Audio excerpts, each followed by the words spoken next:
Every gold piece you save must work for you. Every copper it earns, its child must also earn for you. If you would become wealthy, then what you save must earn, and its children must earn. George S. Clayson, author of The Richest Man in Babylon. Chapter 1. Emergency, retirement, backup, business. Emergency. Now, you might ask, what might this look like? Very different for each person, of course. Let's start with keeping a minimum of $30,000 in your personal bank account. Never go below that minimum. Hang on, don't close the book yet. It's a target. I'm giving you where you need to get to, starting from $0 and then working your way to maintaining $30,000 minimum in your bank account. Reason? There are so many things that can and may happen as you journey through life. You want to give yourself an extra buffer in the event the worst happens, not to be caught unawares or, worse, unprepared.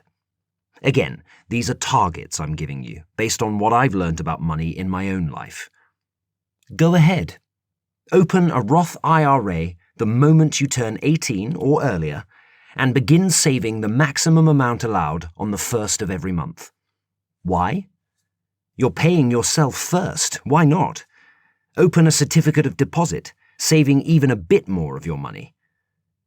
Keep expenses down for food, clothes, utilities, entertainment, rent, automobiles.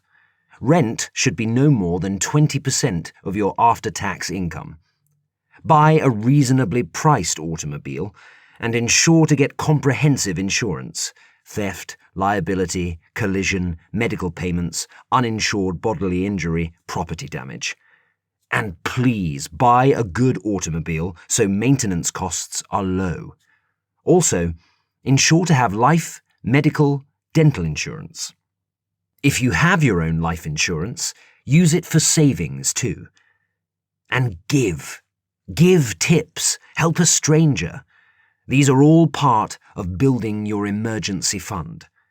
So, when an emergency comes up, you can check your bank account, your Roth IRA, but be sure you're over 59.5 years old before withdrawing, or your one-time withdrawal is less than the amount you had put in, your certificate of deposit, your automobiles, if this is in good condition, can run you a good sale price, your paintings, if you're a collector selling a piece in an emergency, your life insurance savings. Just remember the amount withdrawn will be deducted from death benefits plus any accrued interest and less paid back, or even a stranger for the needed money. Retirement. Now, retirement is a little tricky, because it depends on how much money you know will be enough for you to live off when that time comes. But what time is that? Very different for each person, of course. Contribute to your Social Security. Open a fixed annuity that will pay you a monthly income until you die. Set up a trust to protect your assets from creditors and probates. Include lists of assets, wills, prenups. Contribute to your company's pension accounts to save the maximum amount allowed. And no matter how much you save, in this economic climate, even the right amount of Social Security, fixed annuities, trusts, pensions would still be too small to fit the person you really need to be.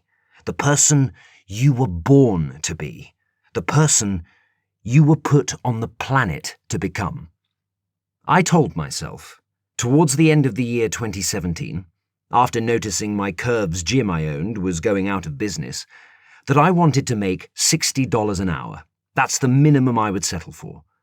I got to that goal in 6 years, going back to doing what I loved, computers, as systems analyst at the Los Angeles Department of Water and Power after the gym closed. But what was interesting was that $60 an hour was then too small. I couldn't even max out the pension accounts the company offered. So, at the end of the year 2023, I told myself I wanted to make 10,000 times the amount of money I made. That's the minimum I would settle for. I was already past age 30, swiftly running out of time. I say that to say you don't want to reach retirement and the amount you plan for ends up being too small. So work it out.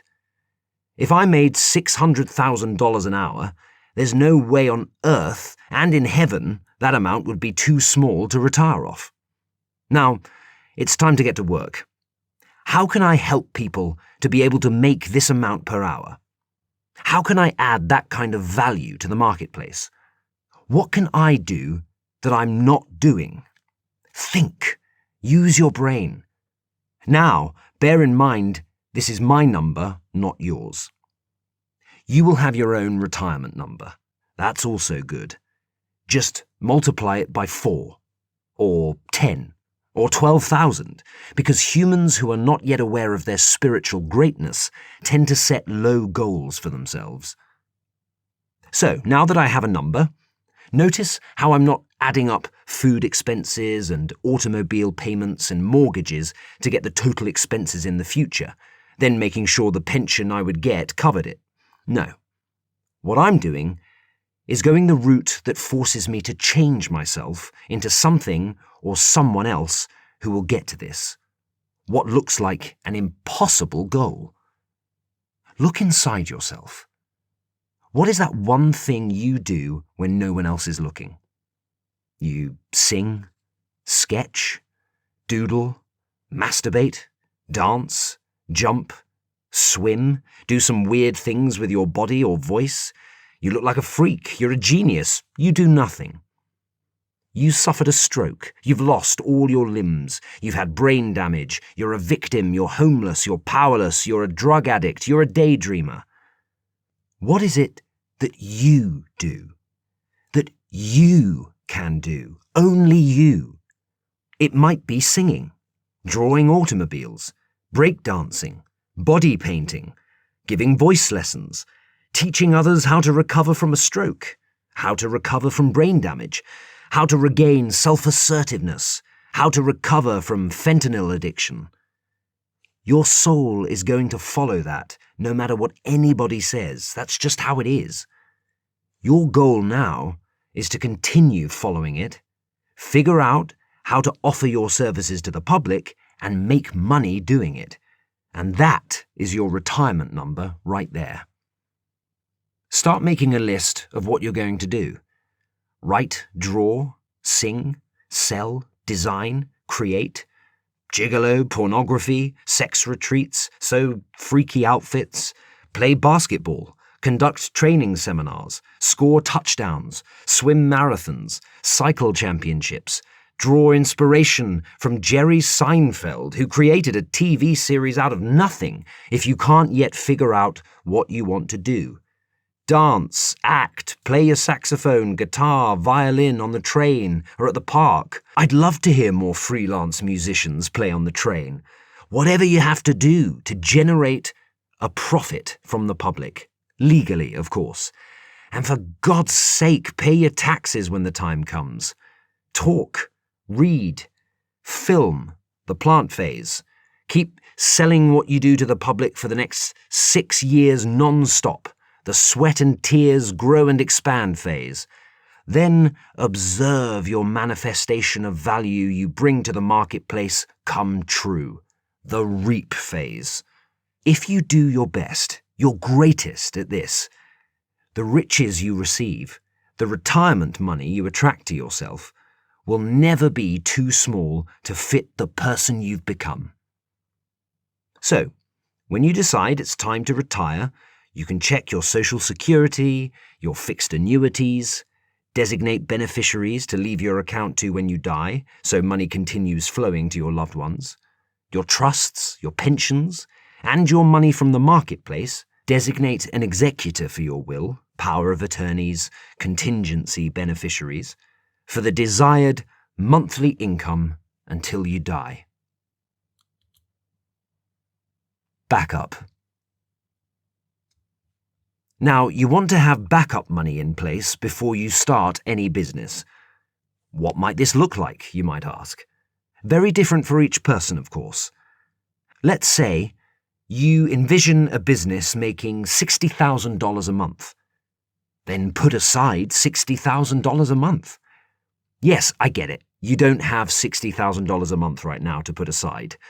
But once the business gets underway, put aside 25% of the profits as protection into a separate account, preferably in a different financial institution than your current accounts, to cover your bases. Remember, I'm giving you where you need to get to, a target. So, when and if the business fails, when there's a recession, God forbid a natural disaster, you can check your backup savings for the needed money to restore business as usual. Business.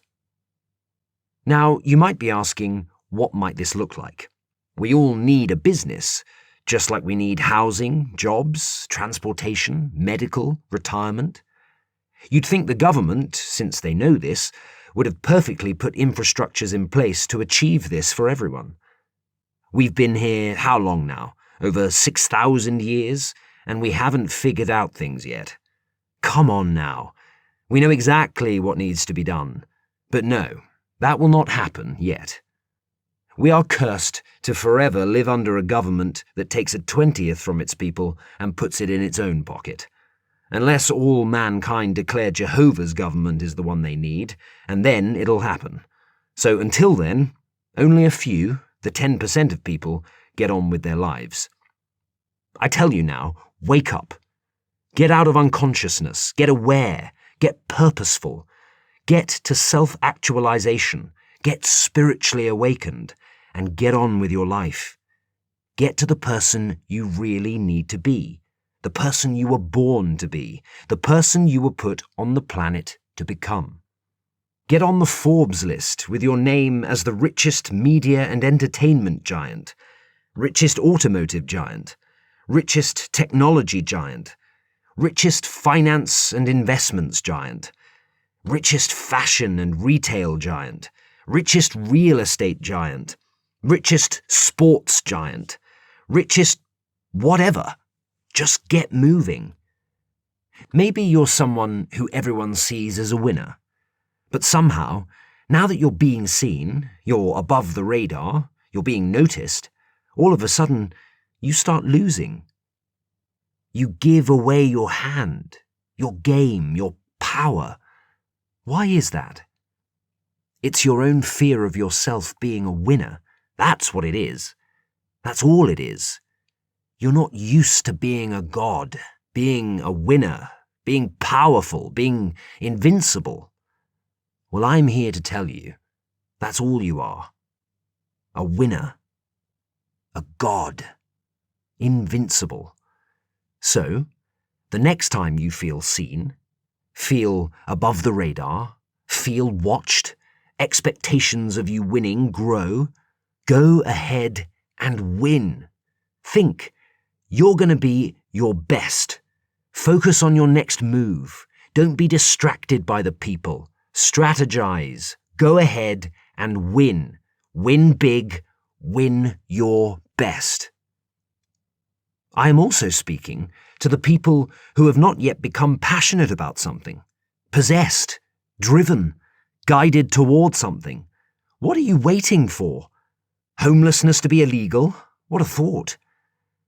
There should be a way so people running for office get no votes unless homelessness is eradicated. No homeless person at all on the streets. Nobody in the country votes until homelessness is gone. But I digress. I listened to myself one day say, I want to be the best at this. I was speaking to making movies, films, my own films. I have never heard myself say, I want to be the best at anything in my entire life. I got excellent grades in school, I repaired computers very well, but I'd never said those words before until I started passionately writing my own movies, driven to make my own films, of which I had no skill in, mind you. Then it hit me. And like I said, I was already past 30. It hit me. what I really wanted to do, liked to do, would do for the rest of my life, whether I made money or not, whether I failed or not. Why? Because although I enjoy the movies, although a few tears would flow when a really good one comes on, there were no movies on TV nor movies streaming that represented me, how I was, how I lived, how I related to people, the kind of heroes I enjoyed watching, the kind of love interests I enjoyed seeing. You'll have your own why. I am also speaking to the gig economy. Independent contractors, on-call workers, temporary workers, part-time workers, freelance workers, leased workers, who form an integral, informal part of our service industry. Your income may be from many different gigs, which could run the gamut of either being seasonal or just plain sporadic. You're also a set of people who are extremely driven and motivated, or why else would you do what you do? I remember working at various gigs at one point in my life, with no budget for food. I had to volunteer at churches near me, preparing meals so I could have food for the week.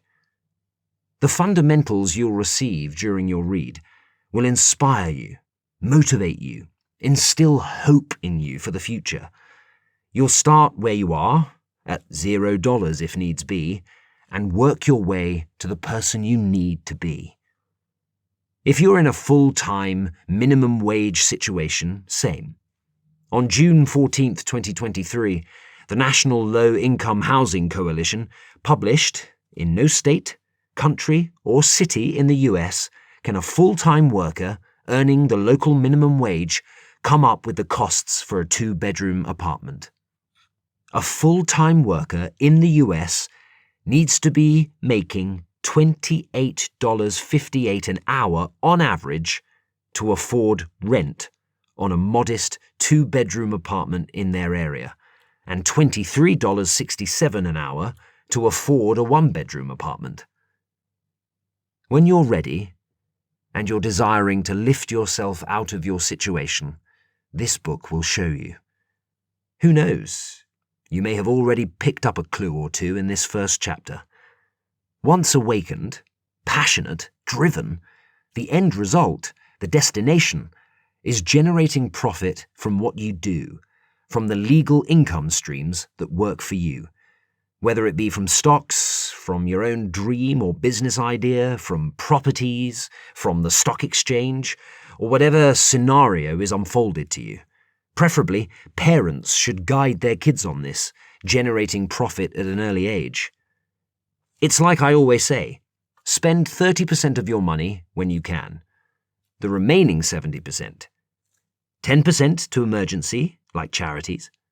25% to retirement, like pensions. 25% to backup. And the extra 10% to business, like your own business idea. That's the extra 10% of your own money you're going to use to generate profits using your own efforts. Now, once you've got your business up and running, hurry. Build it fast into a large company of over 500 employees to survive this economic climate. Your parents would have guided you the best they knew how. I hope you ate that up real good. Like, my mum was the one who said, save your money. And my dad was the one who said, study hard. Then I met author George S. Clason through his book The Richest Man in Babylon, who gave me the missing ingredient. What you save must earn, and its children must earn. So, not only must you save your money, but you must make it earn for you. And its children must earn for you, profits as well.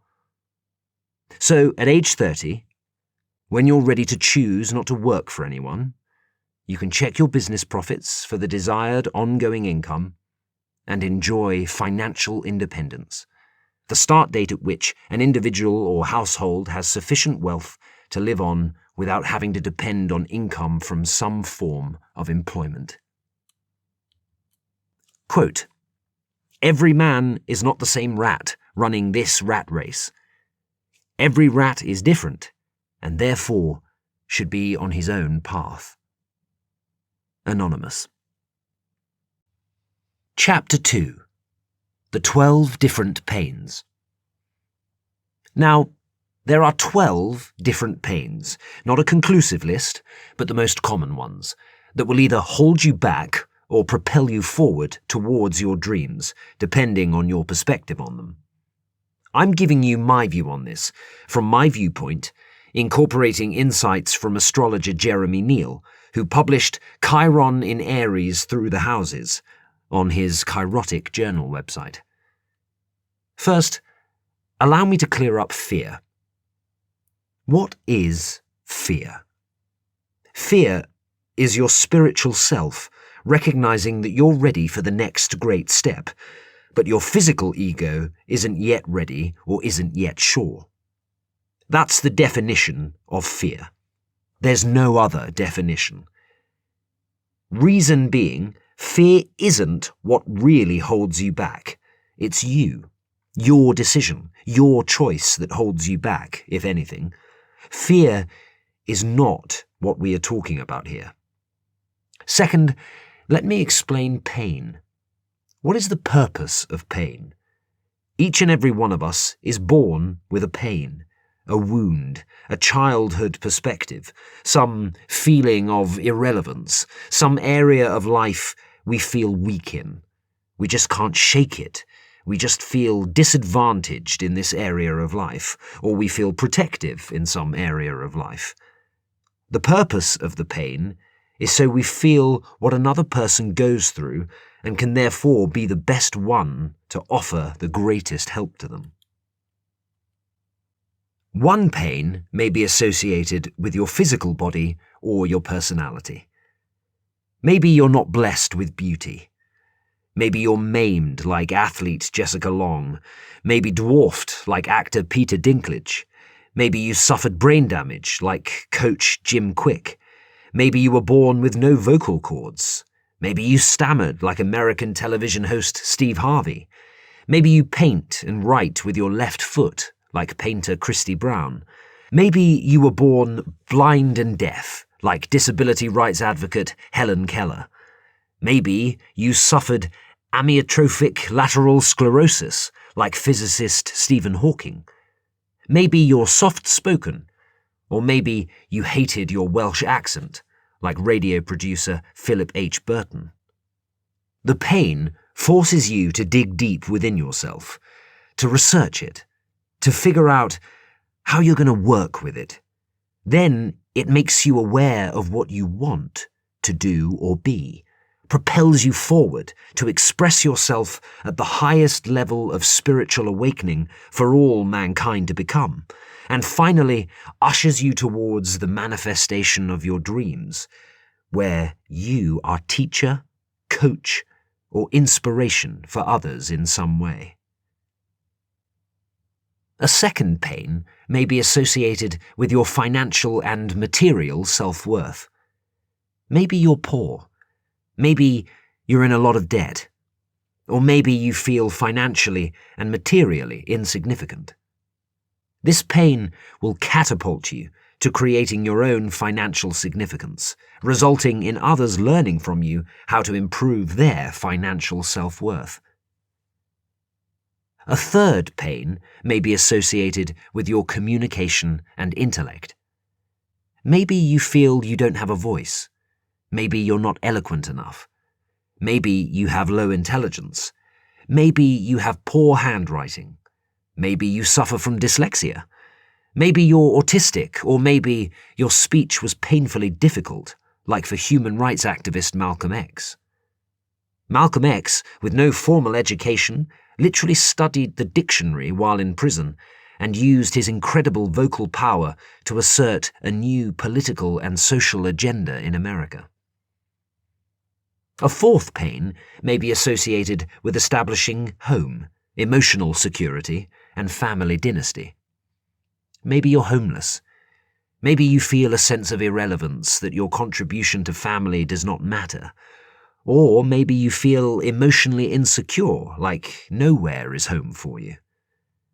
The pain gives you the opportunity to improve your family dynamics and emotional security, to become, say, a great dad, a father figure, an instrumental provider for your family and community.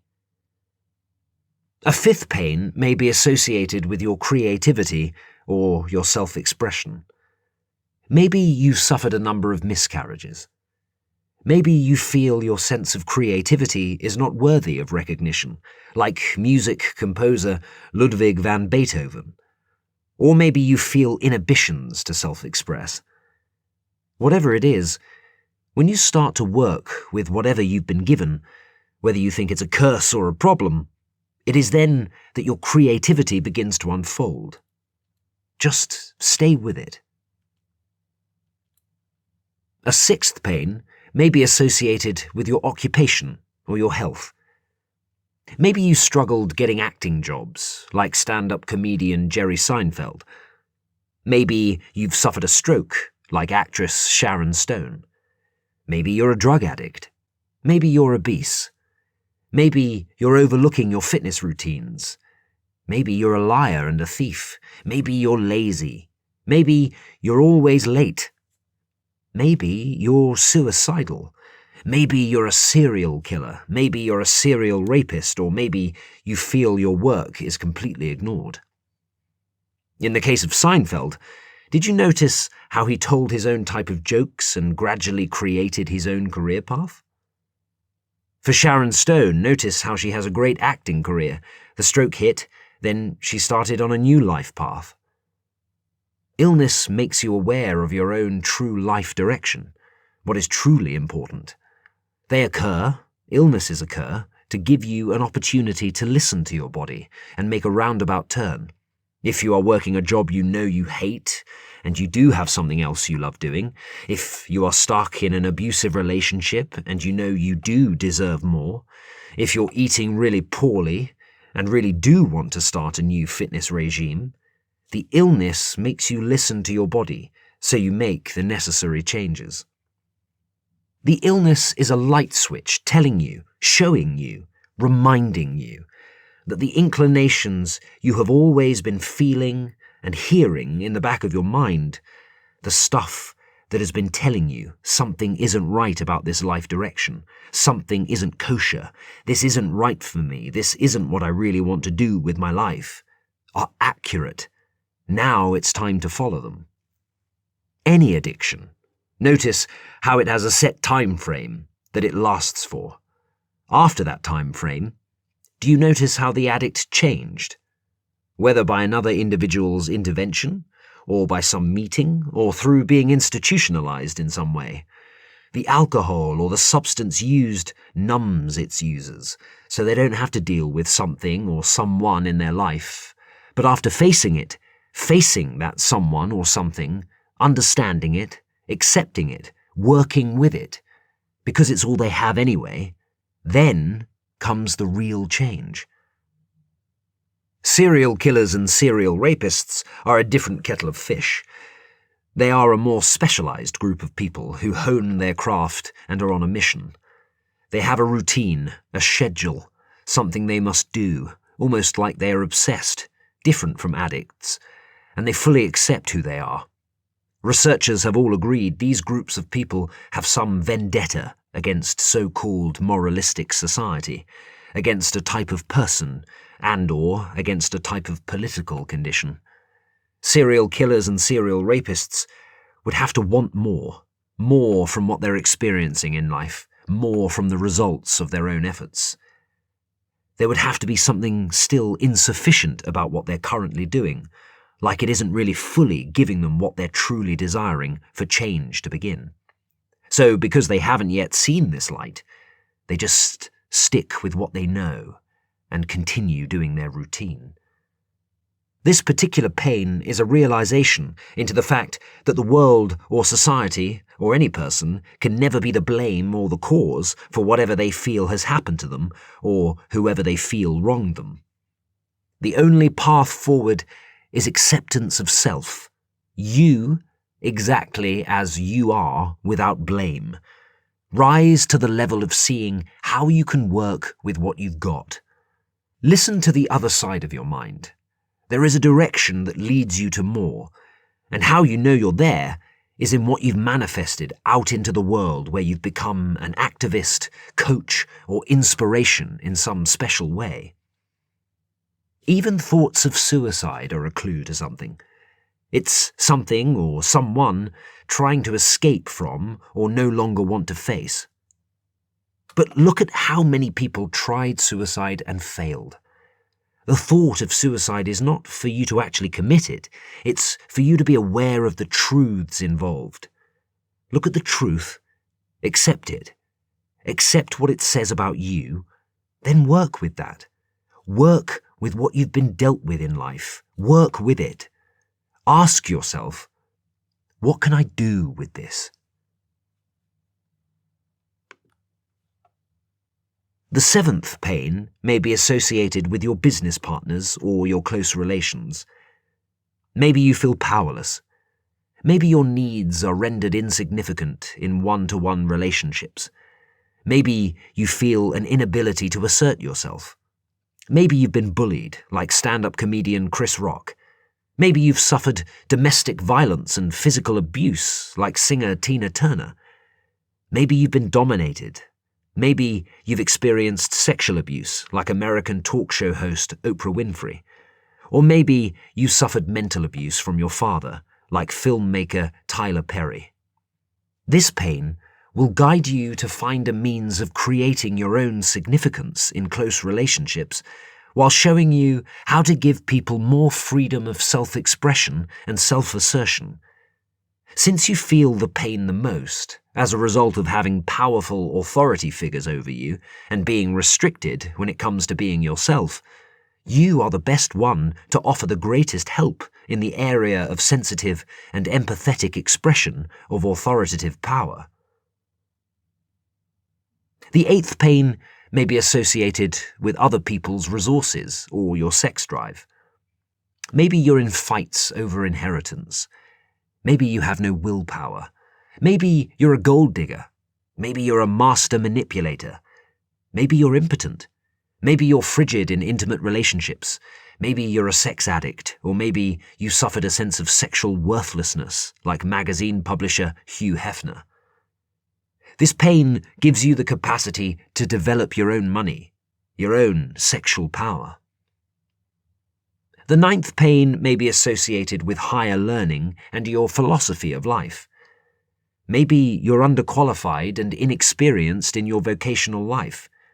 Maybe you struggle to develop a meaningful and supportive philosophy of life.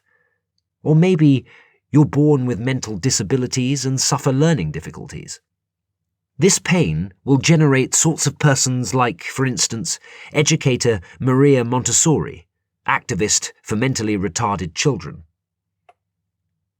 The 10th pain may be associated with your vocation or your reputation. Maybe you feel your status is unrecognized, or maybe you feel your greatest achievements are ignored by others. This pain propels you to a slow and steady progress towards success, where you become a stalwart and reliable authority figure in society. The 11th pain may be associated with friends or social groups. Maybe you feel you have no friends. Maybe you feel you're a loner. Maybe you feel your genius and uniqueness remains unnoticed. Or maybe you feel you don't fit in with the in-crowd. Make no mistake, this pain produces leaders who fight for new social orders or specific causes. The 12th pain may be associated with your unconscious or your dreams. Maybe you're a daydreamer, like author J.K. Rowling. Maybe you're a mystic, like author Caroline Myss. Maybe you repress your emotions. Maybe you're a poetic. Maybe you're confined to an institution in some way. Or maybe you're a psychic. But whatever you do, the pain destines you to change your perspective on it, to stop holding yourself back, and to begin seeing that there is another way forward, using the pain in the greatest way in service to all mankind. Therefore, everything, every excuse, every situation not moving you forward, every crisis, every stumbling block, every failure is a symptom of one or more of the 12 different pains, just waiting for you to come out of its cycle and decide what you want to do.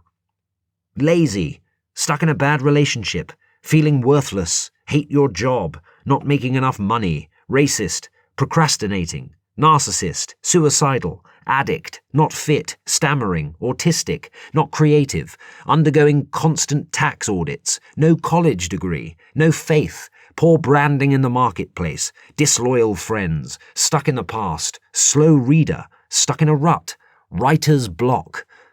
All are symptoms of one or more of the 12 different pains, waiting for you to come out of it and decide what you want to do. The eye-opener for me was making 6 figures at age 50 and couldn't even max out the pension accounts the company offered to secure a retirement. I spent only 30% of my income and wasn't rich. 6 figures just wasn't cutting it as it used to. But when I saw I could be #1 richest media and entertainment giant on the 2033 Forbes list, producing my own films that represent people similar to me, everything changed.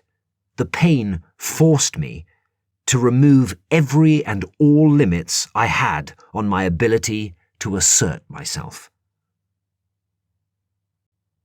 Chapter 3. Timeframes for Everything. I hope to reveal during your read that every man is not the same rat running this rat race. Every rat is different and therefore should be on his own path. The current misconception is that schools should teach you everything.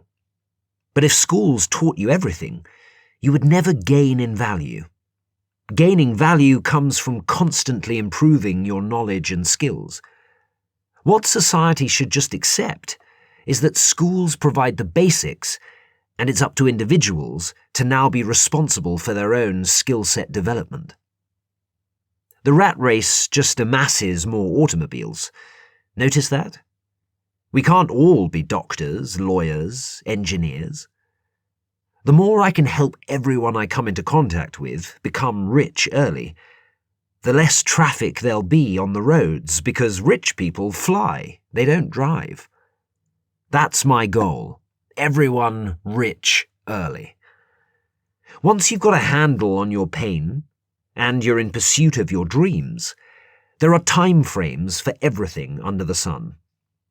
Whilst some things can happen immediately, it is important to bear in mind some things require a specific time frame before they can happen. For example, there are time frames for work, time frames for reap, time frames for a recession, time frames to be profitable, time frames to have a loss, time frames to recover from loss, time frames for birth, and each time frame must be completed before another time frame can begin. For example, 6 to 7 years, the time frame to put in the work, create, develop, bear fruit before any achievement can be realized, e.g., before reaping the rewards of your sweat and tears, before recovering from a recession, before profitability. 10 to 25 years, the time frame for institutionalization, e.g., before you fully pay for criminal offences, before fully recovering from drug-related offences. 30 years, the time frame for next stage advancement, e.g., from birth to adulthood. 50 years, the time frame for midlife strength of character. 60 years, the time frame for mentorship role and giving of wisdom. 70 years, the time frame for maturity and good sustained health.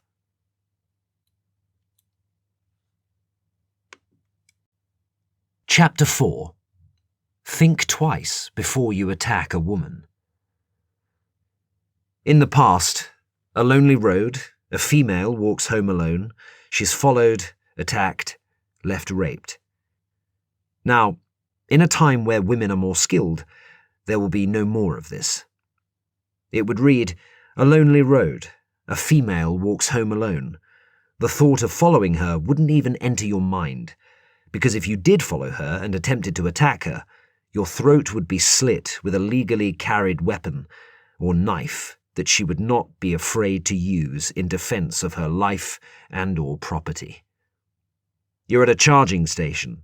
You see a lone female charging her automobile. The thought of going over to her wouldn't even enter your mind, especially if your intent is to harm her.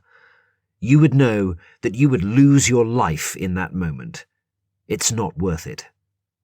A husband is upset with his wife. He raises his hand, swings it in the direction of her face to slap her.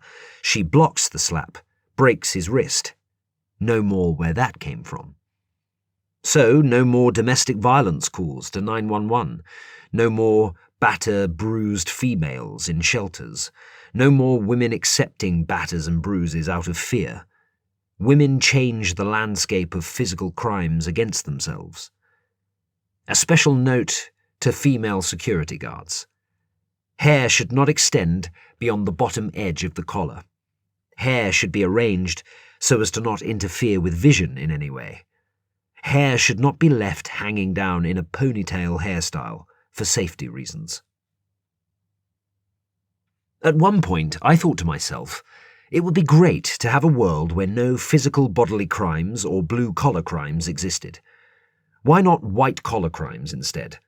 No one would be murdered. White-collar crimes are on the rise. But when someone or something wipes out your bank account digitally, or steals your identity remotely, or holds your organization ransom maliciously, it can be just as devastating as a blue-collar crime against you. So here's a theory. Prisons are a place the perpetrator feels the hurt he causes his victims, not a place to rest for a time, to go back into the world to do the same thing to other victims. When perpetrators know they'll feel the hurt they cause another person, chances are they won't harm anyone again. Now, if a perpetrator murders someone, we're not saying murder the perpetrator, no. But a well-designed scheme where perpetrators feel the hurt caused will ensure remorse sets in. Prisons that force you to change your thinking, change your mind, elevate you to self-actualization, inspire spiritual awakening. We are all heading to the destination of spiritual awakening, we are. So why not reform prisons in that manner, so that we all get to that destination? Don't tell me there's no money to do it. Better you say that's not where your focus is currently. But look at the state of the world. Don't you think your focus had better change? So many assaults against persons are happening now, and happening even more so, at an alarming rate, because there's no real penalty. No remorse, no real institutions of reform. Where is the boundary that once was? Where I respected my neighbour's personal space. Cops never had to brutally arrest persons before like they do now. I'm saying go back to respect. Respect a person's space. Respect a person's wishes. Respect a person's rights. Respect a person's body, a person's property and family. If you want something that badly, go work for it. The old-fashioned sweat and tears way, where the feeling of gratification when you're done is so satisfying. It is my opinion the seventh pain is the most severe, since it's the pain that deals with assaults from another person. Which brings us to the topic of bullying, domestic violence, and being dominated, sexually or otherwise. Reframe your mind to the view that you, maybe in another life, asked for this circumstance to come into your life. You want to stand up to this person bullying you, and/or this person committing domestic violence against you, and/or this person dominating you, otherwise your life would be different. See that there is the possibility that you have and can bully someone else. You can be violent if pushed too far. See where you may have dominated someone else somewhere, or you may want to be dominant yourself. Then you'll begin to see life from a completely different perspective. If you can go even a step further, as far as realizing that you are actually upset with, even possibly jealous of, your bullier, attacker, oppressor, for doing exactly what you want to do or be, then something will open up in your mind and life, and even in your actions, that will cause the way you see your bullier, attacker, oppressor to change. It is you who wants to be an aggressor, to be a fighter, to be strong. You just attracted those persons into your life to force you to start doing what you always wanted to do. The fight will be fierce, but the result, priceless once achieved. So if you want to be rid of a bully, start being that side of yourself. Listen to the side of yourself who is begging to come out. Do you want to be a star? Do you want to get all the girls? Do you want to win at sports? Go win at those things, and the bullying will disappear because you're already doing it. The bullier just attacks those who are weak. If you don't see yourself as weak anymore, there's nothing to attack. If you want to get rid of a domestically violent partner, start being that side of yourself. It's there. What part of you wants to be a fighter? What part of yourself has very demanding emotions asking to be let out? What part of yourself wants to be independent? Listen to yourself. Go win at those things. Join a debate team, argue and win that argument. Go do jiu-jitsu, fight and win that fight. You have a talent or a dream. Do your own business. Go platinum with your own album. You're going to be so far from that attacker, you won't even remember who they were. And if you want to get rid of being dominated, you guessed it, start being that side of yourself. Listen to the side of yourself begging to come out. Do you want to be more expressive and be heard? Do you want to be authoritative? Do you want to take charge in bed? Do those things, and you won't feel as though you're being dominated in the same way. So, women, put your hands up, block those attackers' fists, snatch back your baby from those kidnappers, say no to staying down to any rapist, whatever you have to do to protect your life and or your body and or your property. Honestly, though, if we could stop attacking people, generally, respect yourself. But it doesn't stop there. The person being attacked and the person attacking both need to start over. Find the light at the end of the tunnel. Accept that what is happening now is a turning point, a wall, a precipice, telling you it's time to change, time to recognize a new beginning, a new path you need to take, a new road to go on. No more living life this old way. That's what you should be interpreting this circumstance in your life to mean. Not to be a victim, nor oppress unconsciously forever.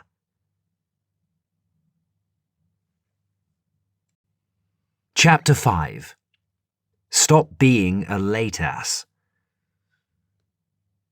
You've never been late for anything. It's the people around you who think you're always late, right? It's just 30 minutes. They can wait 30 minutes more, right? You've tried everything. It is what it is, right?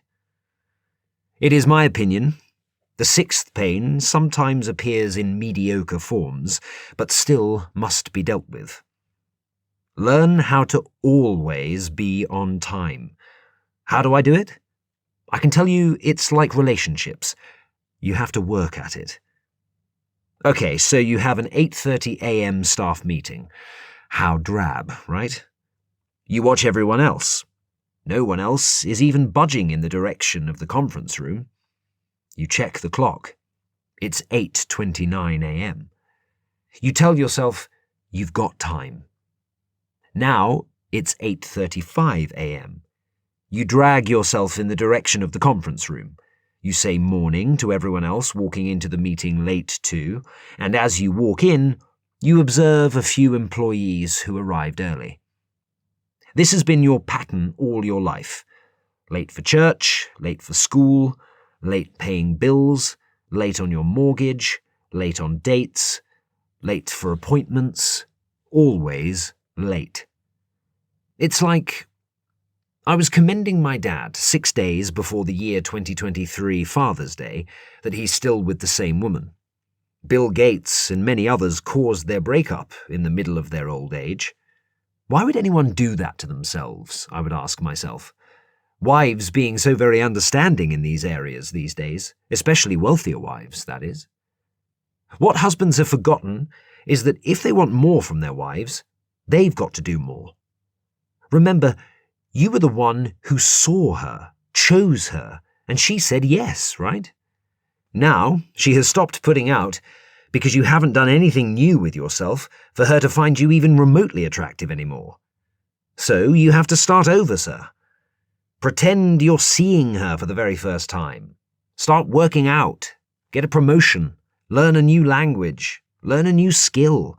Start choosing her all over again. Shower her with gifts like you did in the early years. She'll say yes again like in the beginning.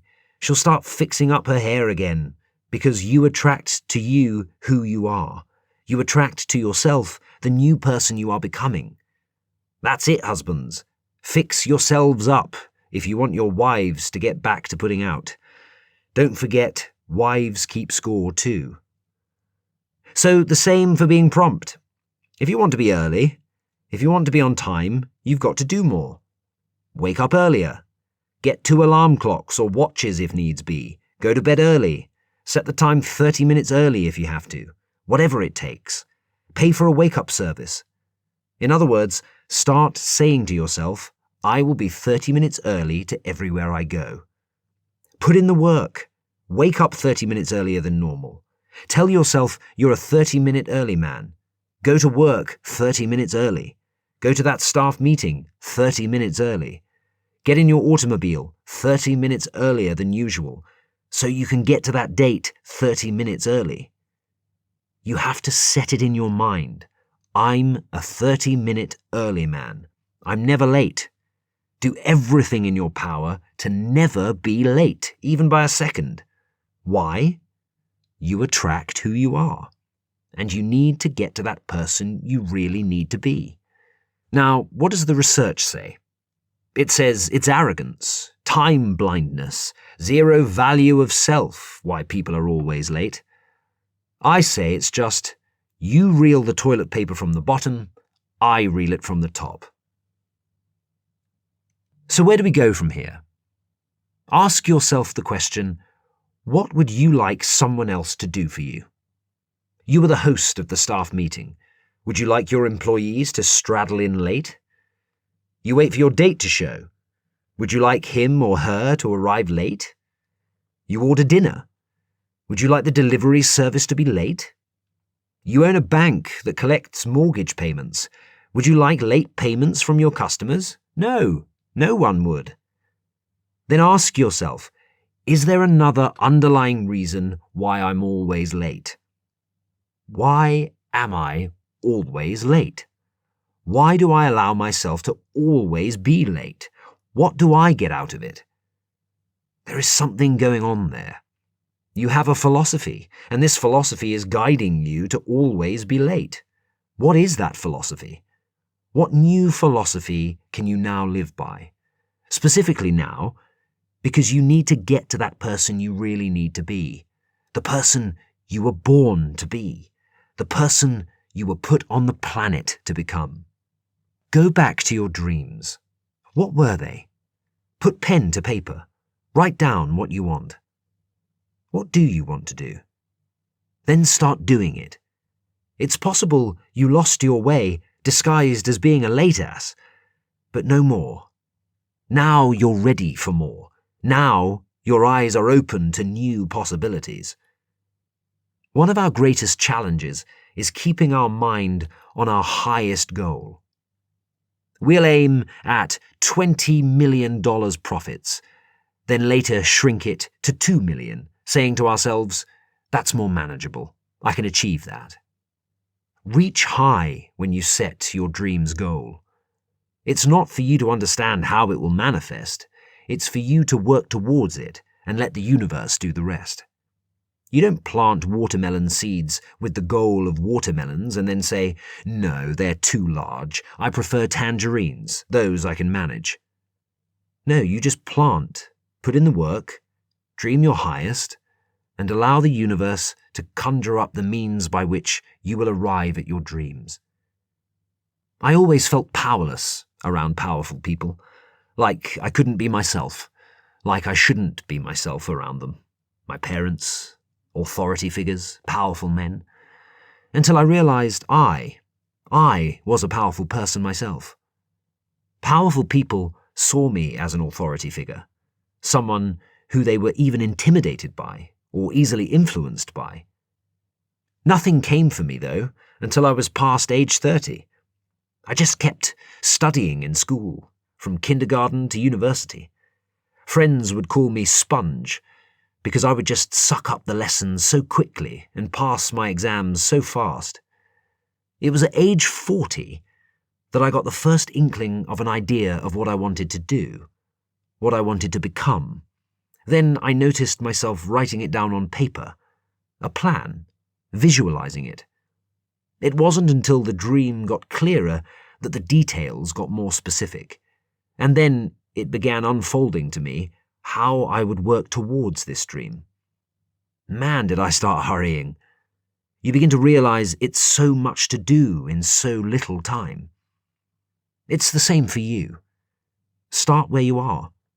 So, you're a late ass, accept it. But now, what else can you do with that, out there in the world, for the public, for profit, to help someone else? Which, if you haven't figured it out by now, is really helping you in the long run. Remember, you attract to you who you are. You attract to yourself the new person you are becoming. Never before in the history of mankind has there ever been a time like the present, where you need to get to the person you really need to be. Put in the work. Do it for that 6 years non-stop.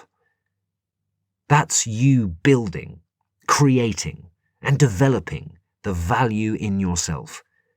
It is this value already created within you that attracts the wealth you're worth. Earn profits from that wealth. Then earn more profits from those profits also, according to your desire. Chapter 6. Social norms you don't care for. Shock your body. So you're fat. The world is obviously going to end then. No. Own it. Some curves are good. I bet an attacker would think twice before approaching you. The sky's no limit. Now you're obese. Doctors have already warned you about your health. Yes, this too has a new window of opportunity. Whiter teeth, you eat great, best physique, whatever your deepest desires are.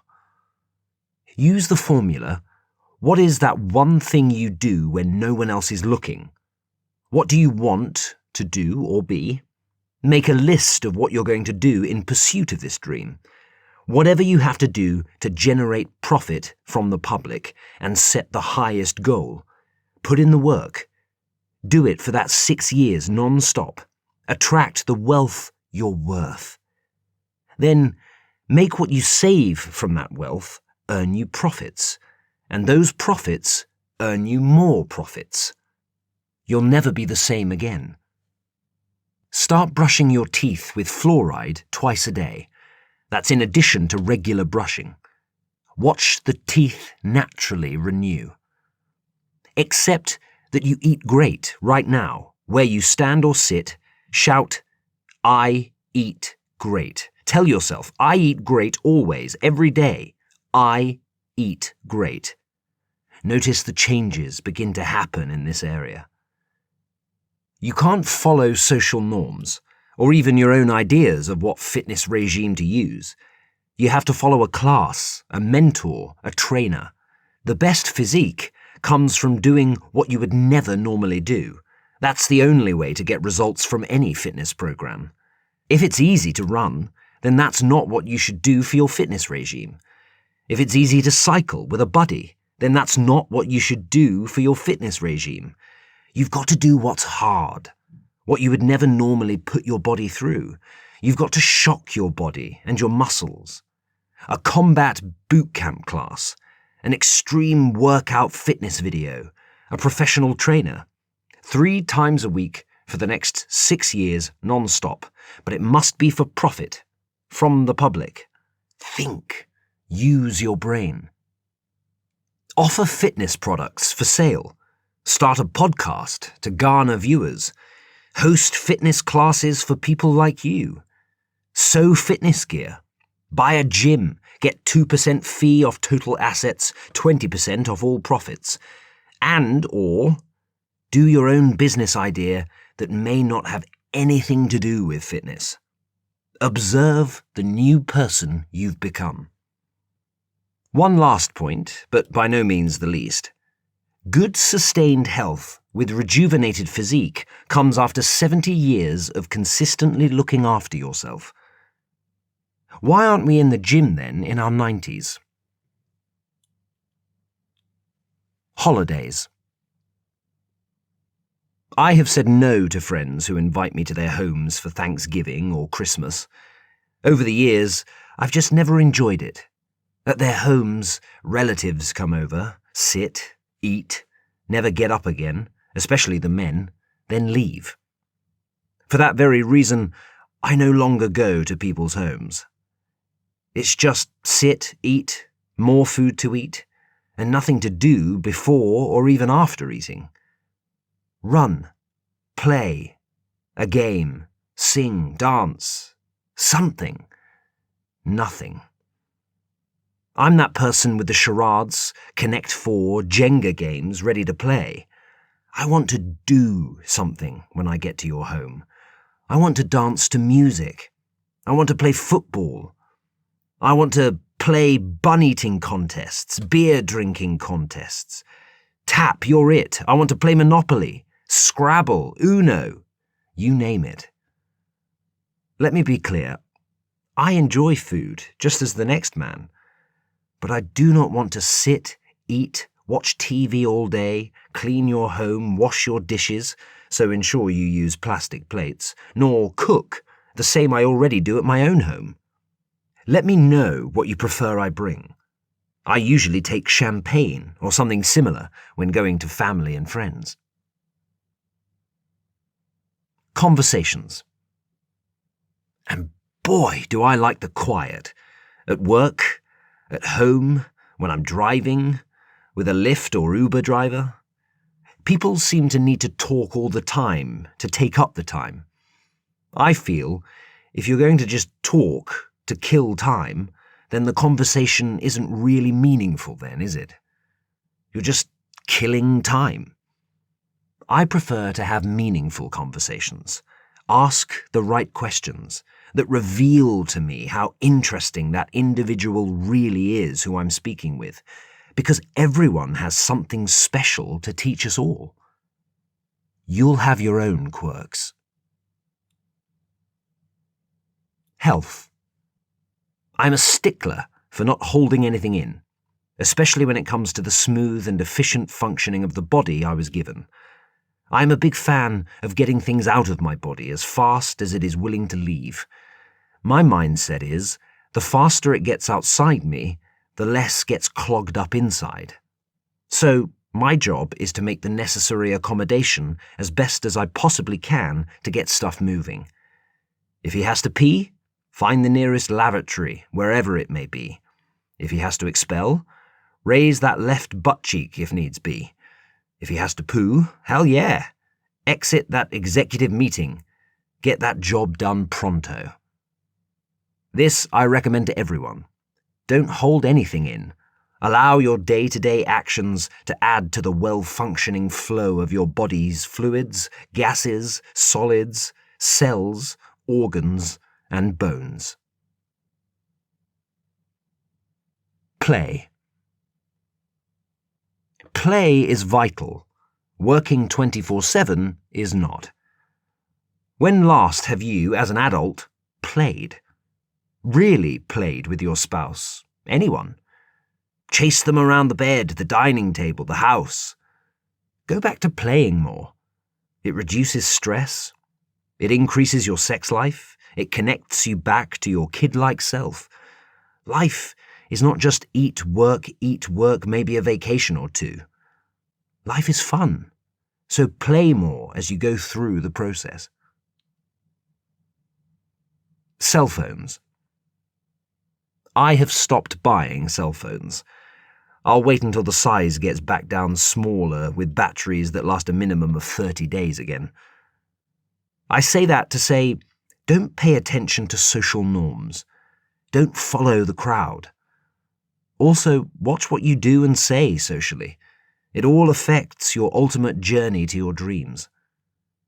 You want to keep your mind on your highest goal, your body prepped for your best work. Don't let anything distract you.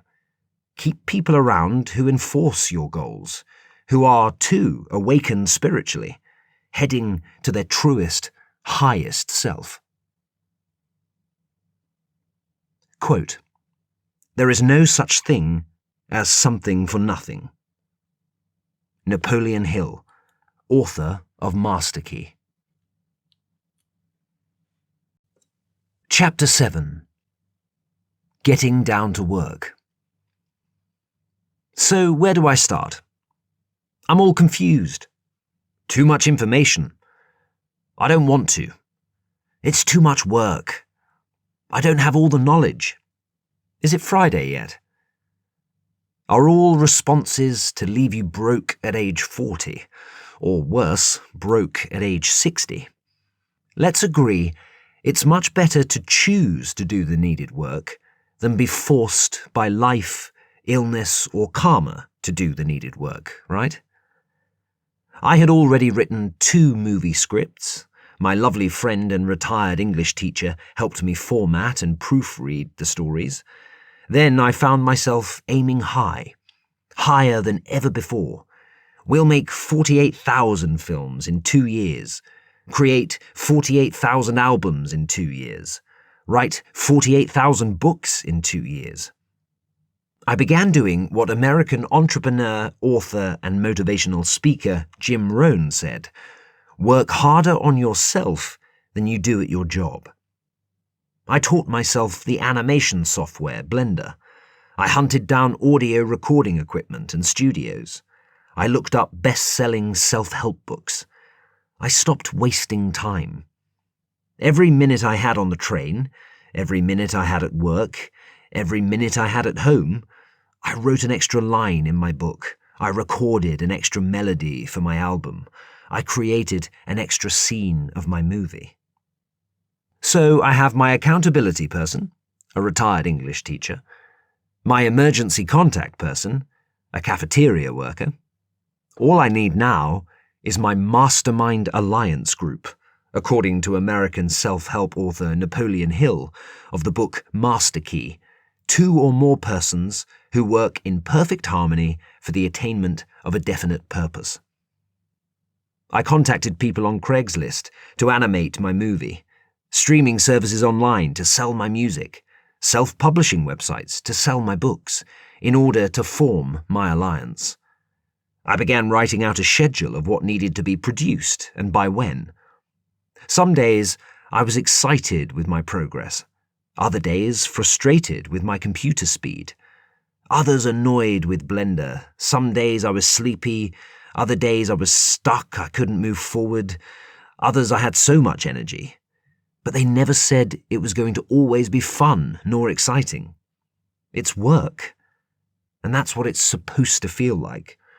So I just kept going, kept working, kept persevering. I found that people who kept second-guessing themselves or kept needing to know how their big dream was going to happen didn't really want that dream. Basically, they weren't really feeling it deeply. People who really wanted their dreams really did want it, really felt it. Hell or high water couldn't stop them. No problem, though. Just reevaluate yourself if you're not quite there yet. Find or feel what you truly, really want, and go after it. When you really want your dream, or really want what you want to do, the how won't matter. Whatever you do, you'll hold that dream in your thoughts until you get it. If you think about or focus on anything else for any reason, then that which you focus upon is what you'll receive. That's according to the Australian television writer, producer and author Rhonda Byrne of the book The Secret, available as a movie as well. Don't allow illness to come upon you. You have the capability of looking at that illness and getting rid of it by having in your mind the new person you wish to become, focusing on that new person and commanding the illness to leave you, to leave your body, is the power of choice you have. Remember, the universe is standing by, awaiting your every request. So focus. Buckle down. Put in the work. Get it done, non-stop. Don't waste any time. It's author Napoleon Hill, in his book Master Key, who wrote, "There is no such thing as something for nothing." Relationships. Now, if you're married, I understand things are going to be a bit different. Loved ones are now involved. Responsibilities are numerous. Partnership win-wins are paramount. You're going to have to work together on this. I'm not married. Not yet, anyway. And so let me interject something here for a moment. Any advice or recommendation I may impart during your read in no way suggests nor confirms that I'm an expert at marriage or relationships or dating. There are just a few things I've observed over my 50 years of existence on this planet that has taught me a few things. That's all it is. Plus, it's actually quite simple. People who are divorced do not want to work together. People who are married want to work together. There's no secret, it's that simple. He decided he wants in. She decided she wants in. You make up your mind. It's a decision. No secret. You have to want to give more than you receive to the other person, already knowing, in the back of your mind, you are fully taken care of by the universe once you do that. That's why most relationships can't and won't work. Both partners are seeking for themselves. It will never work, because what is always there is the fear that once one partner gives his or her all, the other partner will step on that and never give back the same in return. But the fear here is your spiritual self, recognizing you're ready to give more than you receive. But your physical ego isn't yet ready. When you give more than you receive, the universe works to ensure you receive all you give. It always does. You will always receive in the exact proportion that which you give out into the world. I guarantee you. If you give nothing, you get nothing. If you love hard, you get lots of love, kindness, respect coming back at you. That's the law of the universe. Do a test for yourself. Give only half your best, and watch how the people around you give back their efforts in that same proportion. I did a test once. I did a number of tests, actually. I used to give away all my wrinkled up and old $1, $5, $10 bills whenever someone asked me for change. And then one day I sort of noticed every time I received money, it was always a raggedy, torn, or old dollar bill. Then I started always giving away my crispest and best bills to people. Now, every time I receive money, it's always a crisp and new dollar bill. Now, you try it. Always give your best, and watch how the people around you give back their best in the exact same proportion. Here's another scenario. You find you have thoughts of cheating on your partner.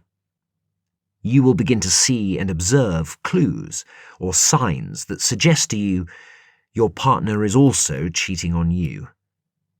Now, when you have nothing but good intentions for your partner, I repeat, nothing but good intentions, you will only see the same good intentions coming back at you. I would recommend walking away from cheating partners. You may decide to keep that relationship going for a number of reasons, for any number of years to come. It's your decision. But when a partner chooses to cheat, they have already decided to invest elsewhere, i.e., choosing not to improve him or herself and deciding that their current relationship is no longer a good investment. And here's what I mean. Remember, when a relationship starts, one partner decides this is a good investment and so is willing to do the work that it requires. A price is paid in the form of dating, chivalry, getting to know each other, introduction to family. For this one, if the person is the right choice. The other partner assesses the level of investment, sets a high score when their needs are being met, then intimacy is given. As time goes by, as the first partner continues to reduce investment in the relationship, the second partner's score will also show a reduction, causing intimacy to be withdrawn. It is at this point that the first partner will make a decision. Do I continue to invest in my current relationship, or do I invest in a new relationship? To invest in a new relationship doesn't require the first partner to change in any way, develop any new skills, expand their thinking, improve upon themselves, start going to the gym, get a promotion or anything. So the first partner would usually choose to start a new relationship, but it's just sex. Understand that. What I'm saying is, the cheating partner opted for not adding more value to him or herself. And that's what they call in the industry a red flag. In other words, the first partner decided to no longer give more than they received to their partner. And maybe the second partner was the one who fell down on giving their best in the first place. But that's not a relationship anyone should be in. I'm not saying the second partner is a bad investment. There'll always be good investors. But walk away. Move on. Surround yourself with people who are similar to who you are, who want to grow and expand, who want to live at their highest level. And for that reason, for that very reason, I don't believe in the one and only, the true one, the only one, the soulmate. Because you can make a relationship work with anybody. Just use the law of the universe.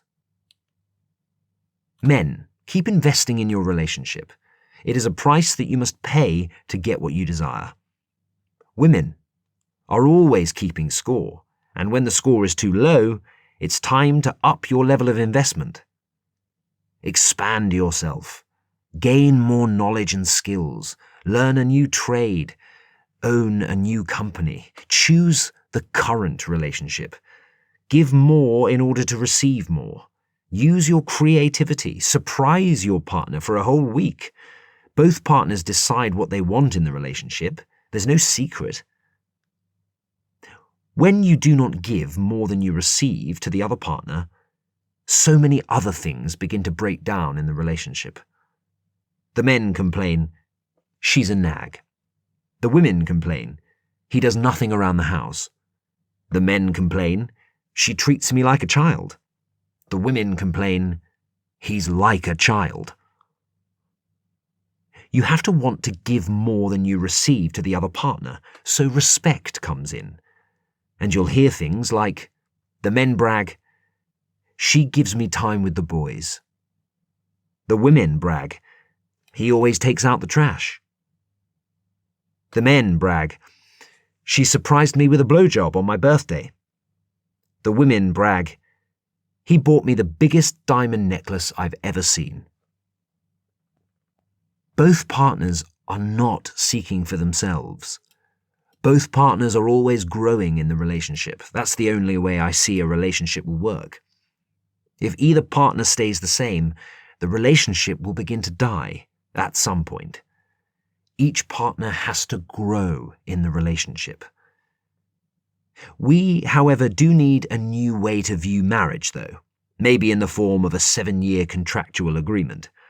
Our lives are evolving so fast that from the look of things, to still be bound by the regular "till death do us part" contract is getting more and more difficult. Men and women, go back to holding out a bit. Get to know one another properly. It's never too old-fashioned.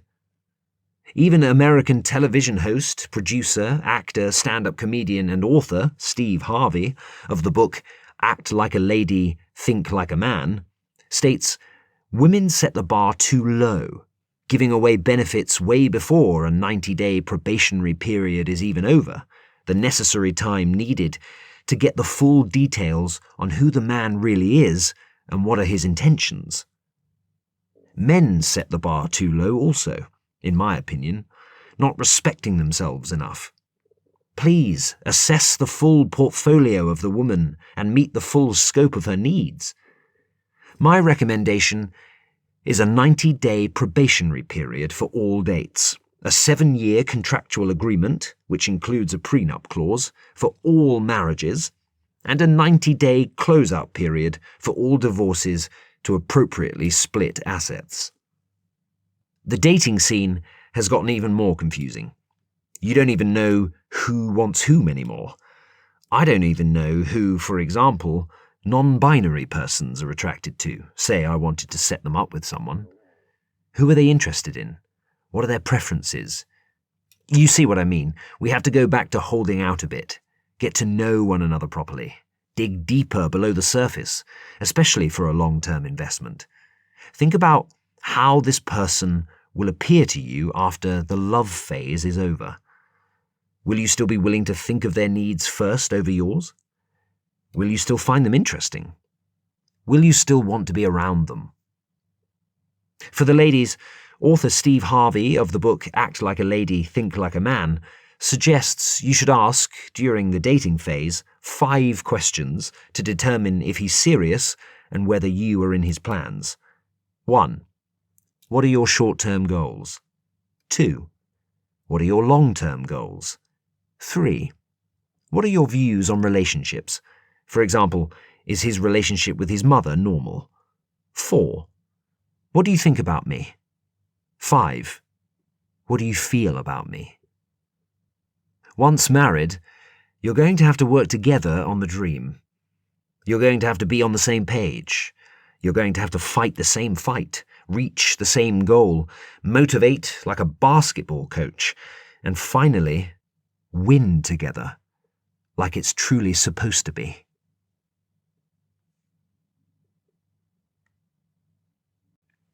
Chapter 8. The Lottery. 1. Be guided when you go about choosing your numbers. Don't force it. It's usually what you wouldn't expect. 2. Continue putting in the work towards your dreams. Continue working. You still need to generate profits from your own efforts and gain the value, in yourself, equivalent to the winnings you just won. 3. Before collecting, choose a law firm to represent you in all dealings. 4.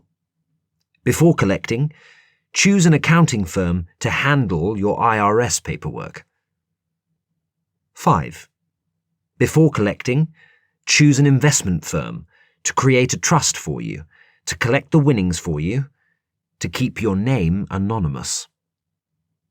6. Choose the lump sum payment, so you get the current value of your money on the day. Choosing the annuity payment, inflation after 30 years, will erode the value of your winnings. 7. Change your address and contact information by relocating, and choose an executive security firm for security protection where applicable. 8. Immediately budget your winnings. Attorney, accountant, advisor, flat fees and taxes, emergency fund, retirement fund, backup money. I recommend this be 25% of your after-tax winnings. Stock, your business idea, commercial real estate, stock exchange. Allocate exactly how much you want to leave to family in a trust, with clear guidelines when it should be spent, and that it should be spent on commercial real estate. This one, just my preference, or other similar risk-free ventures that return profits. Then, stick to that, do not alter. 9. Budget also for liability insurance, key person insurance, and disability insurance to fully protect in the event other insurances run out. 10. Help others. Plan on donating to charities you're very close to. 11. Continue conducting training workshops, podcasts, webinars, and/or conferences in the attainment of your dreams. 12. Only spend your winnings after it has earned you profits, dividends, or interests, then earn more profits, dividends, and interests from those returns also, according to your desire. A special note to joint ticket holders. A lottery ticket copy should be in the hands of all parties involved. A written statement copy with each party's contribution should be available to all parties involved, so it's objectively clear the proportion to split winnings. The original lottery ticket should be signed and put in an agreed-upon secure place. Quote, "We get paid for bringing value to the marketplace. The way that you become rich is by focusing on making yourself better." Jim Rohn, author of The Keys to Success. Chapter 9. Consequence of not being rich early. The 6 blessings. When you get to the person you really need to be, the person you were born to be, the person you were put on the planet to become, you may enjoy the riches that come from accepting who you are after looking inside yourself, deciding what you truly want to do or be, holding that dream in your thoughts until you get it, and putting in the work developing yourself that brings value to the marketplace. According to the American self-help author Napoleon Hill of the book Master Key, there are 6 blessings derived from being rich early. Sound health, peace of mind, work you love of your own choice, freedom from fear and worry, positive mind, financial and material riches of your own choice and quantity. The 6 burdens.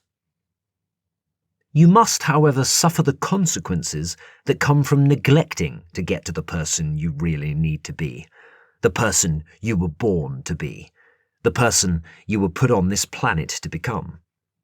According to the American self-help author Napoleon Hill of the book Master Key, the 6 burdens ensued from not being rich early are ill health, regret and disappointment, indecision and doubt, fear and worry, envious mind, poverty and want. Financial independence is the goal, then. Financial independence is the state at which an individual or household has sufficient wealth to live on without having to depend on income from some form of employment. Don't be mistaken. Financial success, riches or wealth, must also encompass well-balanced self-care, mutually satisfying relationships, and being fully a part of a responsible, thriving community. What is your money for? Decide. What is your money for? A long time ago, I remember asking myself, why do I work? Why do I get up and go to work every morning. Then I decided I wanted the money to have my meals delivered to my home automatically. I wanted the money to have my laundry delivered to my home automatically. That's why I worked, among other reasons. I later decided I wanted my work, the work I do through a well-designed system, to generate money automatically, so I didn't have to work as hard. Why?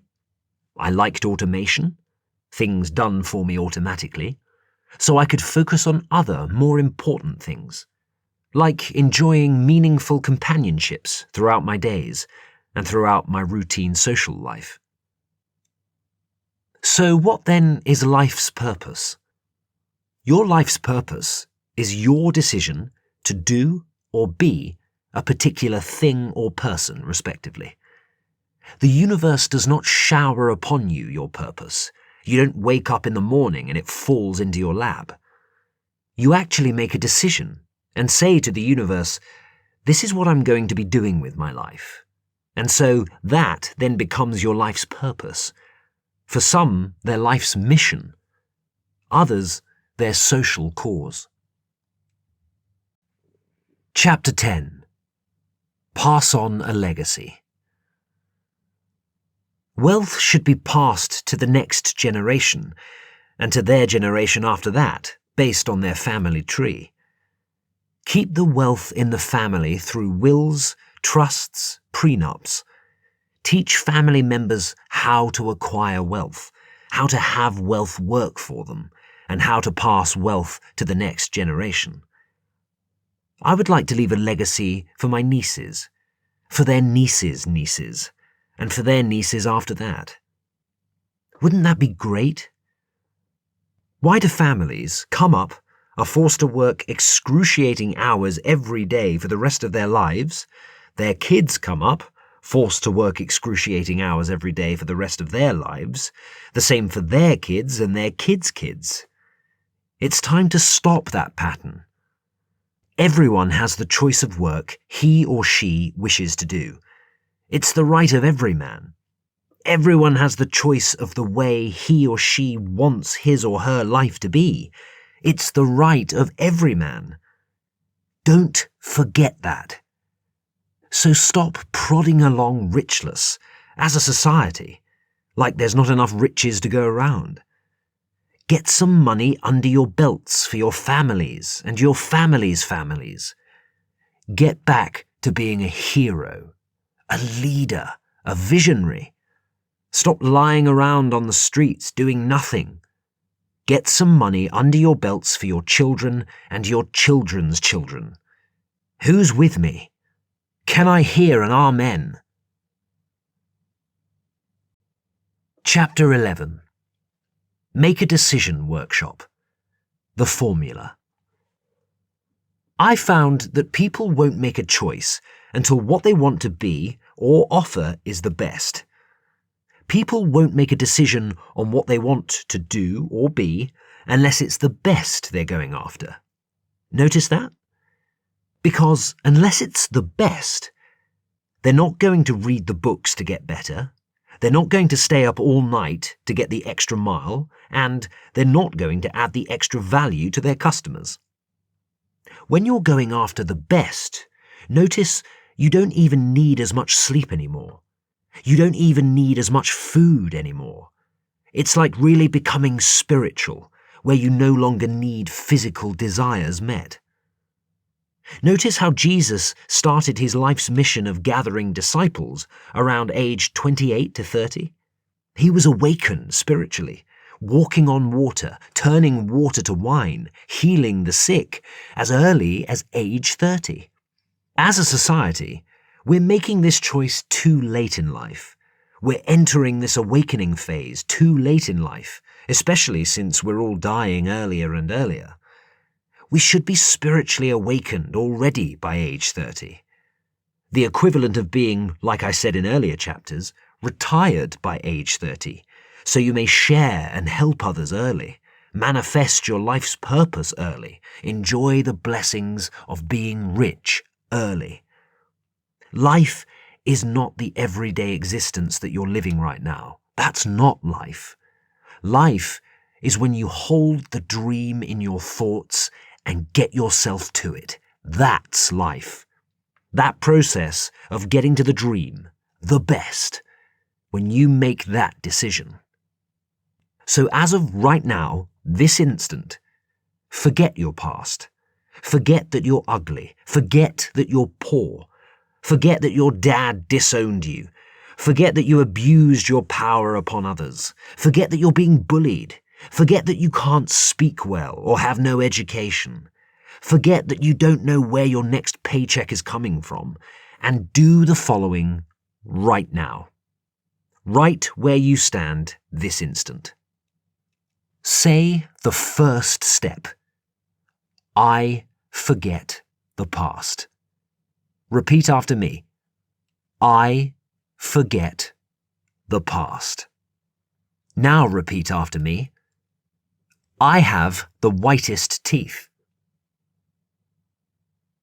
I find the best foods to eat that are great for my body. I have the best muscular physique in the world. My income is continuously growing. I receive a lot of respect and I'm paid greatly. I don't work as hard for the basics. The universe gives me all the resources in perfect timing.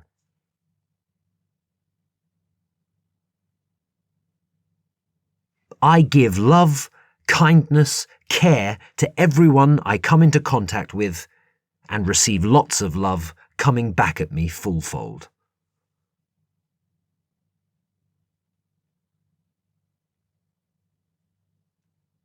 I now say the list of what you're going to do in return for what I desire in life.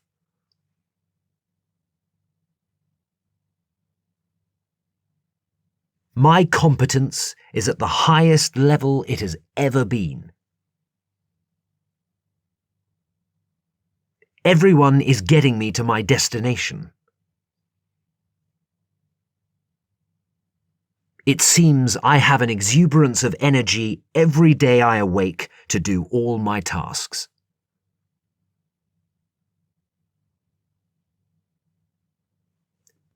Now repeat the second step. Listen to yourself. Get back to your dreams. What were they? Look inside yourself. What is that one thing you do when no one else is looking? What do you want to do or be? How are you going to work with what you've been given? Remember, what you want will never look anything like you've ever seen or done, feel like anything you've ever experienced or achieved. That's good. That's how you know you're on the right track. Your first remark is going to be, how the hell am I going to do this? Remember what I said. Life is not the everyday existence that you're living right now. You're supposed to decide upon an impossible dream. Hold the dream in your thoughts and get yourself to that dream with gusto, passion, desire, with everything you've got. And the universe can only but provide you with that which you've asked for. Take a moment. Write down what you want. Now repeat the third step. Write down a list.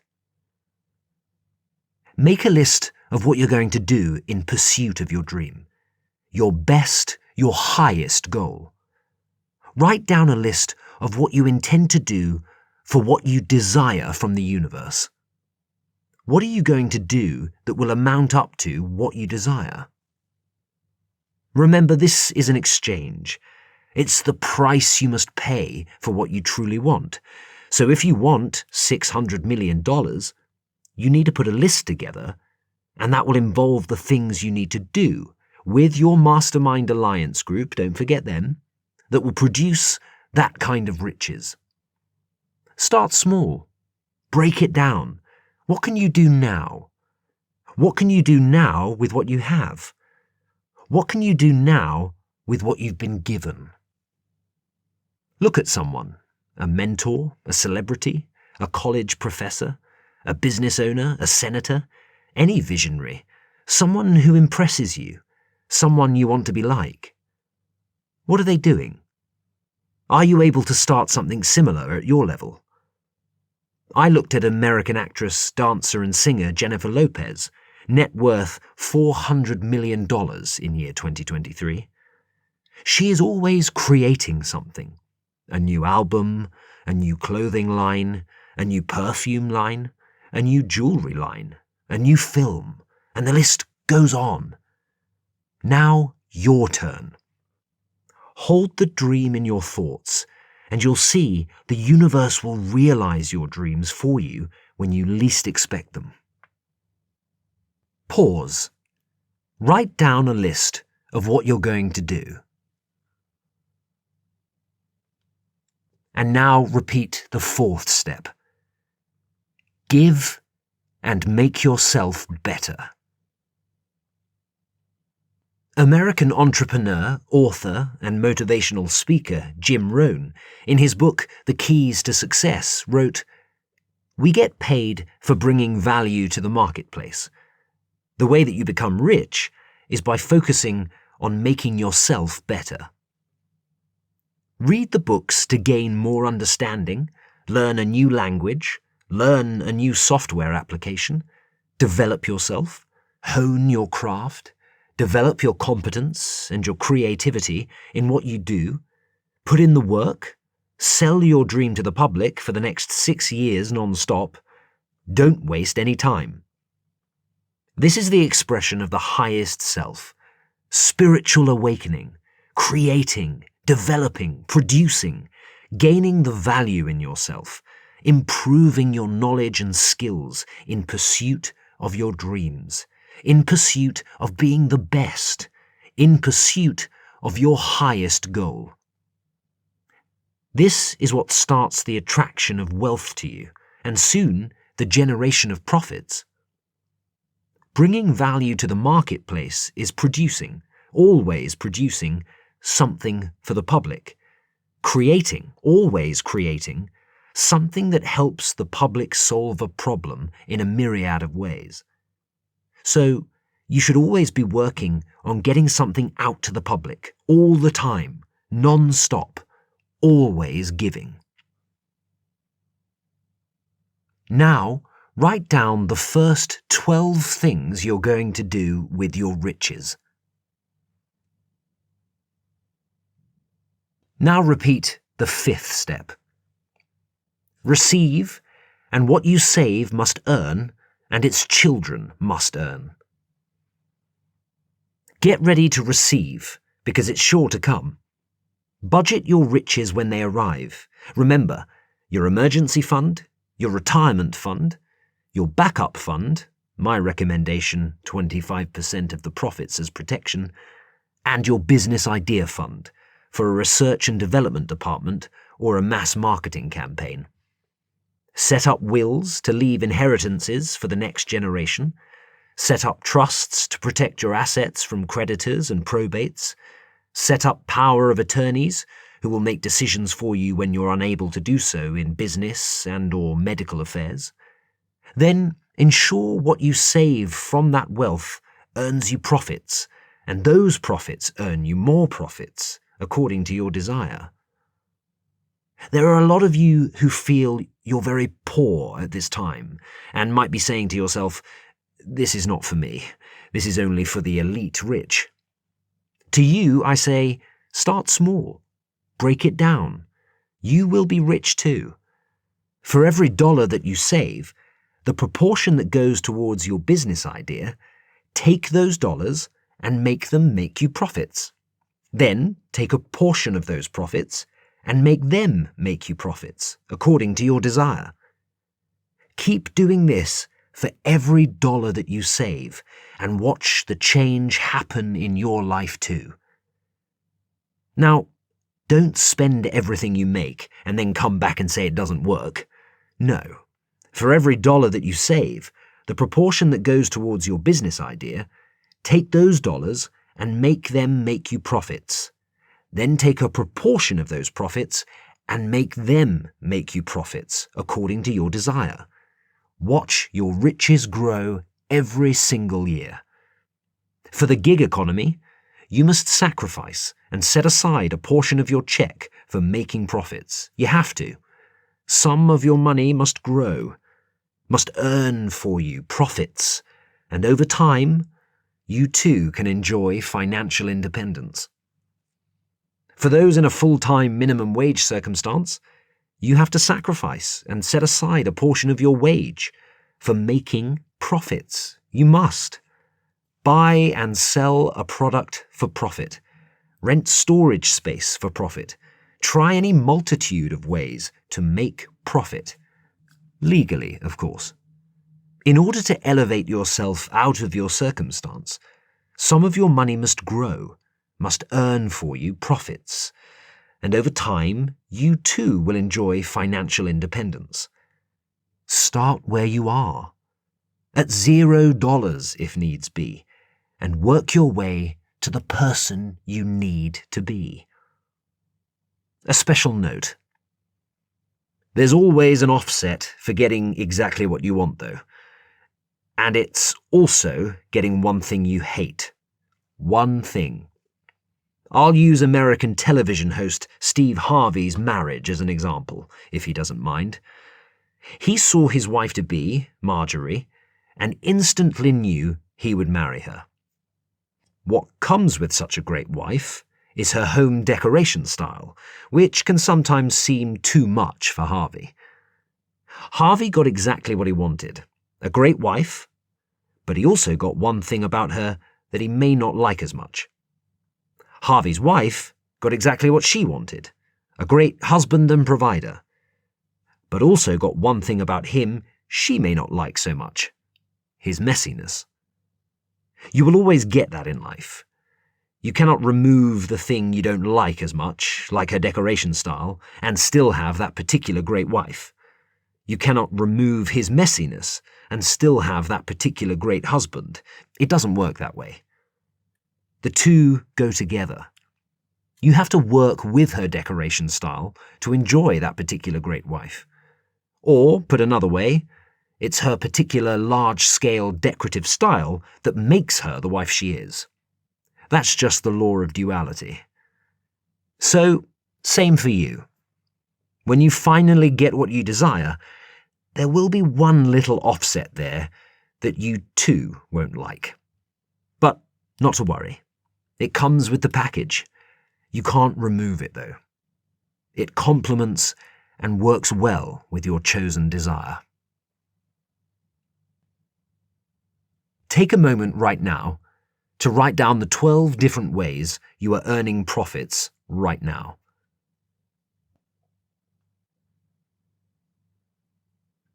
Now, if you have written down less than 12 different ways you are earning profits right now, don't worry.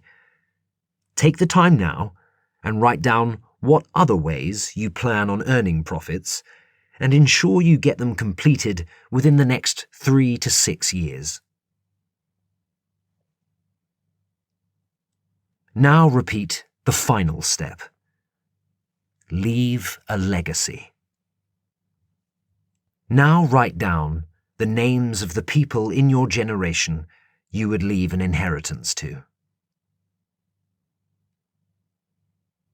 Quote, assume the feeling of your wish fulfilled and continue feeling that it is fulfilled until that which you feel objectifies itself.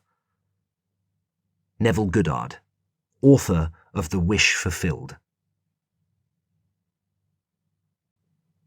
Chapter 12. Connecting to Universe.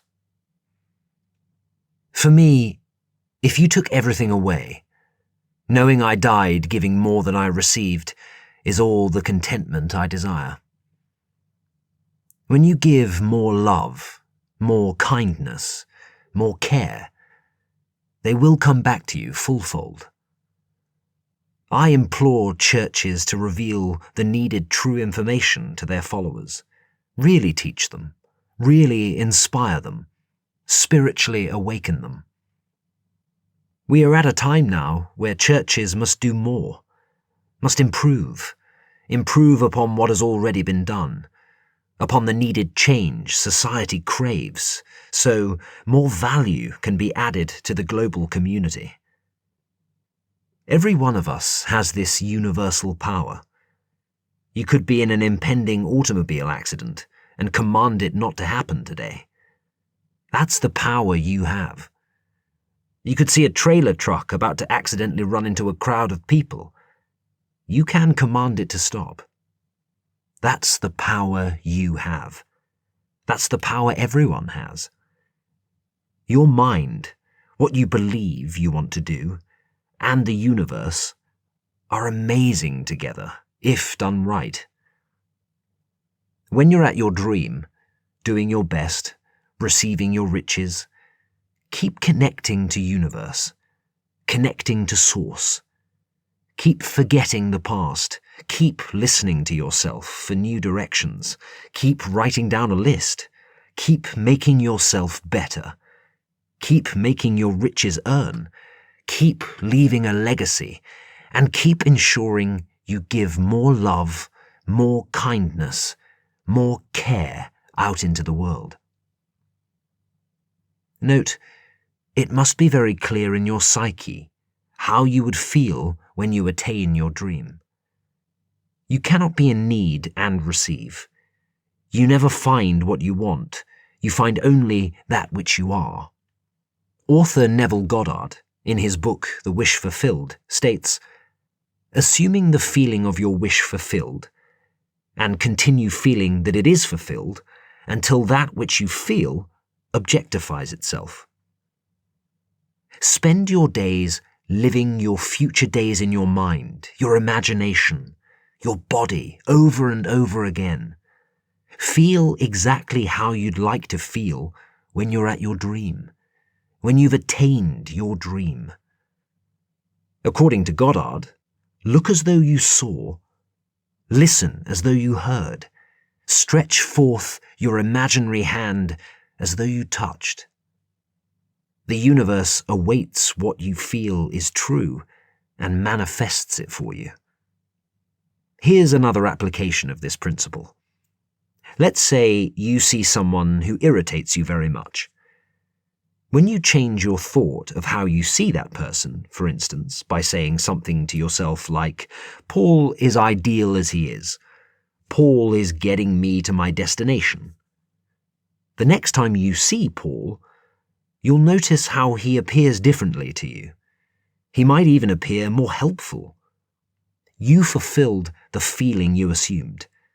That's just the law of assumption. Here's another.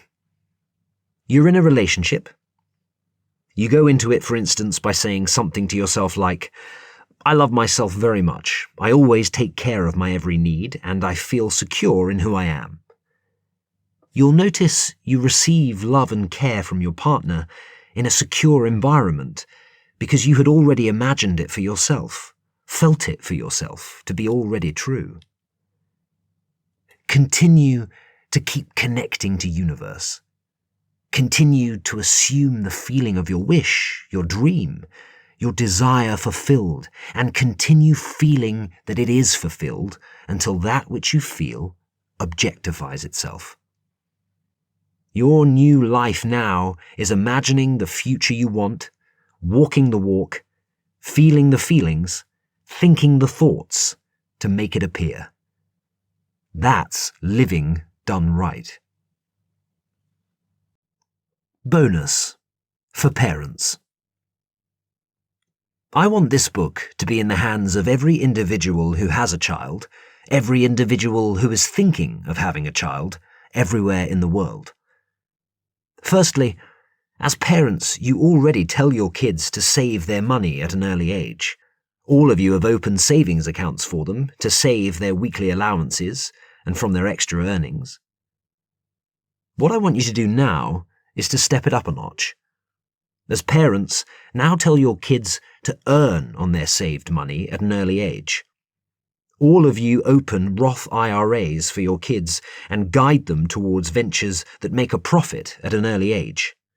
Yes, the famous lemonade stands selling to their neighborhoods. Kids buy the raw materials with a portion of their saved money, sell lemonade, and earn a profit. Show them how to spend that profit. It's like I always say, spend 30% when you can, the remaining 70%, 10% to emergency, like charities, 25% to retirement, like Roth IRAs, 25% to backup, and the extra 10% to generate more profits. Educate them as well on paying taxes, even as early as 3 years old. How you guide your kids will burn into their subconscious. Secondly, now tell your kids to earn on their profits at an early age. Maybe kids buy a new flavor with a portion of their profits, raise prices, and earn additional profits from that new flavor added. Show them again how to spend those additional profits. Spend 30%, the remaining 70%, 10% to emergency-like charities, 25% to retirement like Roth IRAs, 25% to backup, and the extra 10% to generate even more profits, and so on. Thirdly, now let your kids see from an early age that the reason they put money away is in exchange for things they may need in the future, so they don't have to work as hard. Open their eyes to the big life's purchases they may enjoy when they make profits. Commercial real estates, where they receive rental income and/or bigger profits. Existing businesses, where they earn bigger profits. Stocks, where they receive dividend income. Certificate of deposits, where they receive interest income. Even their first convertible and/or motorcycle. Their first computer and/or cell phone.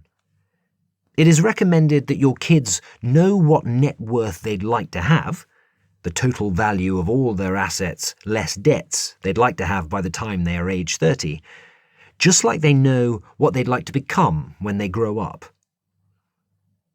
Other ventures that make a profit are baked cookies delivery service, pet grooming services, garage sales, car washings, wedding photographs and videos, tutoring services, self-storage services, tool rental services, sell homemade games and toys, sell ice-cold water on summer hot days.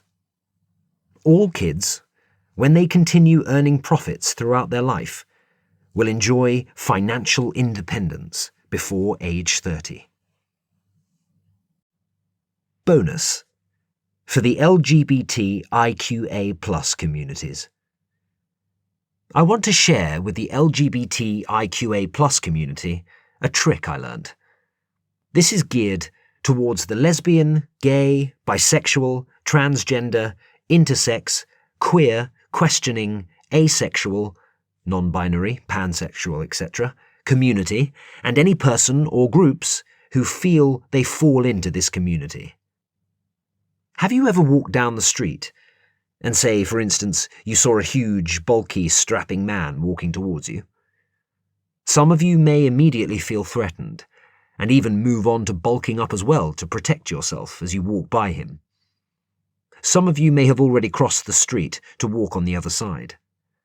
Now, let's say you saw a tiny man who looked like he couldn't hurt a fly, with no care in the world. A different reaction, right? You would probably walk tall, but as per usual, some of you might even go as far as ignoring him. Why do you think this is? Ever notice when you meet someone, you mirror who they present themselves to be? We tend to treat people the way we want to be treated, usually. That's why. And so, as soon as you saw those men approaching, you immediately mirrored their behaviour. Now, LGBT IQA+ community and anyone who feels they're not accepted or don't fit in, or just plain don't feel comfortable around people, use this mirroring trick. First, accept yourself. The exact way you are, the way you think, the way you dress.